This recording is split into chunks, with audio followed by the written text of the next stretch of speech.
লবণ, এটা আমরা প্রতিদিন ব্যবহার করি, খাবারে, রান্নাঘরে, একটু না ভেবে।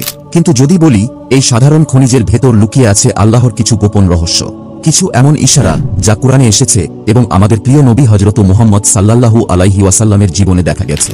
যদি লবণ শুধুই স্বাদের জন্য না হয়, আত্মার পরিশুদ্ধির মাধ্যম হয়। যদি এটা হয় অদৃশ্য বিপদের বিরুদ্ধে এক নীরব রক্ষক, আল্লাহর সৃষ্টিতে রাখা এক গভীর হিকমার প্রতীক।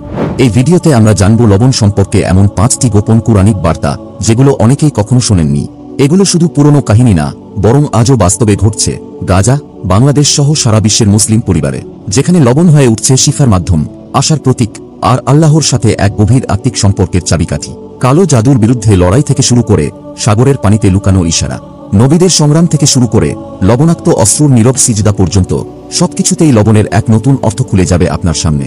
ভিডিওটি শেষ পর্যন্ত দেখুন, কারণ নম্বর 3-এ আমরা এমন কিছু জানব যা লবণের প্রতি আপনার দৃষ্টিভঙ্গি চিরতরে বদলে দেবে, আর এমনভাবে দেখতে বাধ্য করবে যা আপনি আগে কখনো কল্পনা করেননি। আপনি কি কখনো লবণকে ঘিরে কোনো আধ্যাত্মিক অভিজ্ঞতা পেয়েছেন? কমেন্টে আমাদের জানাতে ভুলবেন না। আপনার অভিজ্ঞতাই কারো জীবনে আলোর পথ দেখাতে পারে। 1 নম্বর গোপন রহস্য। লবণ বিশুদ্ধতার প্রতীক।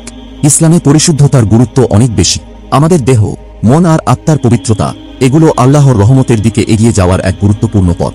আর এই পবিত্রতা অর্জনের ক্ষেত্রে যে বস্তুটি অনেক সময় অবহেলিত থাকে, সেটি হলো লবণ। লবণ শুধু পানি বা খাবার বিশুদ্ধ করার উপকরণ না, বরং ইসলামী আধ্যাত্মিক চর্চাতেও এর ব্যবহার আছে। রুকিয়া, ইসলামিক স্পিরিচুয়াল হিলিং বা আধ্যাত্মিক নিরাময় লবণ ব্যবহারের কথা এসেছে। এমন কিছু হাদিসও আছে যেখানে রাসূল সাল্লাল্লাহু আলাইহি ওয়াসাল্লাম নির্দিষ্ট নিরাময় পদ্ধতিতে লবণ ব্যবহারের পরামর্শ দিয়েছেন। উদাহরণস্বরূপ, কারো উপর যদি নজর লাগা বা কালো জাদুর প্রভাব পড়ে, তখন অনেক সময় আধ্যাত্মিকভাবে শুদ্ধির জন্য লবণ ব্যবহারের পরামর্শ দেওয়া হয়। মরক্কোতে শত শত বছর ধরে লবণ ব্যবহার হয়ে আসছে ঘর রক্ষা করার একটি উপায় হিসেবে। বিশেষ করে যখন কেউ নতুন বাড়িতে ওঠে, তখন ঘরের কোনায় কোনায় লবণ রাখা হয়, যাতে খারাপ আত্মা বা নেগেটিভ শক্তি দূরে থাকে। প্রজন্মের পর প্রজন্ম এই বিশ্বাস বহন করে চলেছে যে লবণের মধ্যে আছে শুদ্ধি ও সুরক্ষার শক্তি। ভাবতে অবাক লাগে, এত সাধারণ একটা উপাদান পৃথিবীর নানা প্রান্তে এত গভীরভাবে আধ্যাত্মিক জীবনের সঙ্গে জড়িয়ে আছে। কুরআনেও পরিশুদ্ধতার একটি গভীর ইশারা পাওয়া যায়। সূরা সাদে আল্লাহ নবী আইয়ুব আলাইহি ওয়াসাল্লামের কাহিনী উল্লেখ করেছেন, যিনি কঠিন রোগে আক্রান্ত ছিলেন। আল্লাহ তাকে নির্দেশ দেন পানি দিয়ে গোসল করতে। এটি ছিল শরীর ও আত্মার পরিশুদ্ধির প্রতীক। যদিও এখানে সরাসরি লবণের কথা বলা হয়নি, তবুও পানির মাধ্যমে পবিত্রতার এই শিক্ষা অনেক সময় লবণের সঙ্গে মিলিয়ে গভীরভাবে উপলব্ধি করা হয়। লবণ, যেটি প্রাকৃতিকভাবে বিশুদ্ধ করে ও আরোগ্য দেয়, তা আত্মার শুদ্ধির প্রতীক হিসেবেও ধরা যায়। যেমন আইয়ুব আলাইহি ওয়াসাল্লামের গোসল তাকে দেহে ও মনে পবিত্র করেছিল, তেমনি লবণও হতে পারে আমাদের জীবনে তহারার বা শরীর ও আত্মার পবিত্রতার একটি মাধ্যম। এমন এক আত্মিক পরিচ্ছন্নতা যা আমাদের আল্লাহর কাছাকাছি নিয়ে যায়। আজকের এই ব্যস্ত ও অস্থির জীবনে আমরা সবাই কমবেশি আধ্যাত্মিক ভারে ক্লান্ত। কখনো মানসিক অশান্তি, কখনো দুশ্চিন্তা, কখনো শয়তানের ধোঁকা। এসব থেকে মুক্তি পেতে আপনি চাইলে লবণের একটি সহজ পরিশুদ্ধি পদ্ধতি চেষ্টা করে দেখতে পারেন, যা বহু মুসলিম যুগ যুগ ধরে ব্যবহার করে আসছেন। আপনি কি কখনো নিজে বা কারো কাছ থেকে শুনেছেন লবণ ব্যবহারে কেউ আধ্যাত্মিক উপকার পেয়েছেন? কমেন্টে জানিয়ে দিন। আপনার অভিজ্ঞতাই হতে পারে কারো জীবনের পবিত্রতার পথে নতুন আলোর দিশা। 2 নম্বর গোপন রহস্য। লবণ ও অশুভ শক্তির থেকে সুরক্ষা। অনেক সংস্কৃতিতে লবণ শুধু একটি পরিশুদ্ধকারী উপাদান নয়, এটি একটি রক্ষাকারী হিসেবেও বিবেচিত। মুসলিম বিশ্বজুড়ে, বিশেষ করে পাকিস্তান, সুদান, ইন্দোনেশিয়ার মতো দেশে অনেক পরিবার বিশ্বাস করে যে জিন ও অশুভ আত্মা দূরে রাখতে ঘরের 4 কোণায় লবণ রাখা অত্যন্ত কার্যকর। প্রজন্মের পর প্রজন্ম ধরে চলে আসা এই প্রথা একটি দৃঢ় বিশ্বাসের উপর ভিত্তি করে যে লবণ নেতিবাচক শক্তি ও আত্মিক অশান্তিকে দূর করতে সক্ষম। কিন্তু প্রশ্ন হল, কেন লবণ? ইসলামী আত্মিকতায় লবণের রয়েছে বিশেষ এক মর্যাদা। বিশ্বাস করা হয় এটি পরিবেশকে পরিশুদ্ধ করে, নেগেটিভ শক্তিকে দূরে রাখে এবং ঘরের মানুষদের ক্ষতির হাত থেকে বাঁচায়। ঘরের 4 কোণায় লবণ রাখা মানে এক ধরনের আত্মিক প্রতিরক্ষা বলয় তৈরি করা, যা জিন বা অন্য অদৃশ্য অপশক্তিকে ঘরে প্রবেশ করতে বাধা দেয়। এই সাধারণ কিন্তু গভীর চর্চার মূলেও রয়েছে আমাদের প্রিয় নবী মুহাম্মদ সাল্লাল্লাহু আলাইহি ওয়াসাল্লামের শিক্ষা। তিনি আমাদের শিখিয়েছেন রুকিয়া, অর্থাৎ আত্মিক চিকিৎসা ও অদৃশ্য বিপদ থেকে সুরক্ষার পদ্ধতি। এসব পদ্ধতির মধ্যে দোয়া, কুরআনের আয়াত এবং প্রাকৃতিক উপাদান যেমন পানি, মধু আর লবণ ব্যবহার করার কথা বলা হয়েছে।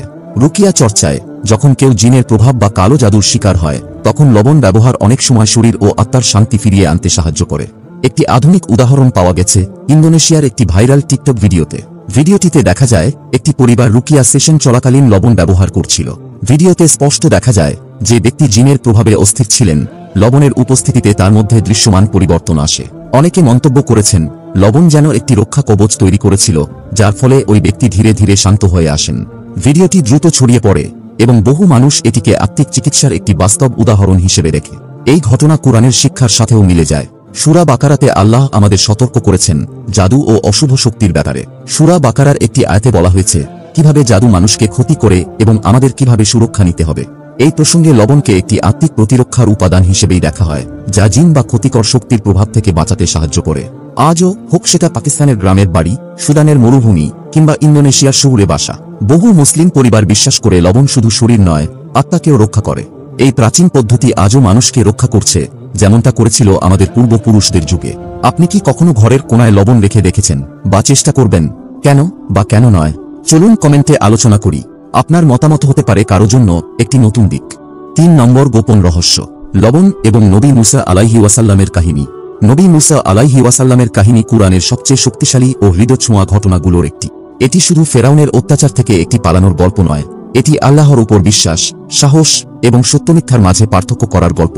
কিন্তু এই কাহিনীর মধ্যে একটি গভীর অথচ অনেক সময় উপেক্ষিত বিষয় আছে, সেটা হলো লবণাক্ত পানি। যখন মুসা আলাইহি ওয়াসাল্লাম ও তাঁর অনুসারীরা ফেরাউনের সৈন্যদের হাত থেকে পালাচ্ছিলেন, তখন তারা আটকে পড়েন সামনে বিশাল সমুদ্র আর পেছনে শত্রু বাহিনী নিয়ে। চারপাশে কোথাও কোনো পথ নেই, অবস্থা ছিল একেবারে হতাশাজনক। কিন্তু তখনই আল্লাহর অলৌকিক পরিকল্পনা শুরু হয়। আল্লাহ আদেশ দিলেন মুসা আলাইহি ওয়াসাল্লামকে যেন তিনি তার লাঠি দিয়ে সমুদ্রে আঘাত করেন, আর তখনই লোহিত সাগর দ্বিখণ্ডিত হয়ে শুকনো পথ তৈরি করে দেয়, যাতে বনী ইসরাইল হেঁটে পার হতে পারে। আর তখন বিশ্বাসীদের হেঁটে যাওয়ার জন্য একটি শুষ্ক পথের সৃষ্টি হল। এটা তো আমরা সবাই জানি, কিন্তু আপনি কি খেয়াল করেছেন এই সাগর ছিল লবণাক্ত পানি? এটি শুধু পানি নয়, বরং এক শক্তিশালী প্রতীক, যা পবিত্রতা ও শক্তির প্রতীক ইসলামী দৃষ্টিভঙ্গিতে। এই লবণাক্ত সাগরই মুসা আলাইহি ওয়াসাল্লামদের মুক্তির রাস্তা তৈরি করল, আর একই সাগর ফেরাউনের সেনাদের ধ্বংসের কারণ হয়ে উঠল। যে জায়গা ফেরাউন ভেবেছিলেন তিনি বনী ইসরাইলকে দাসত্বে আবদ্ধ করবে এবং ডুবিয়ে মারবেন, আল্লাহ সেই জায়গাকেই ব্যবহার করলেন ফেরাউনকে ধ্বংস করার জন্য। লবণ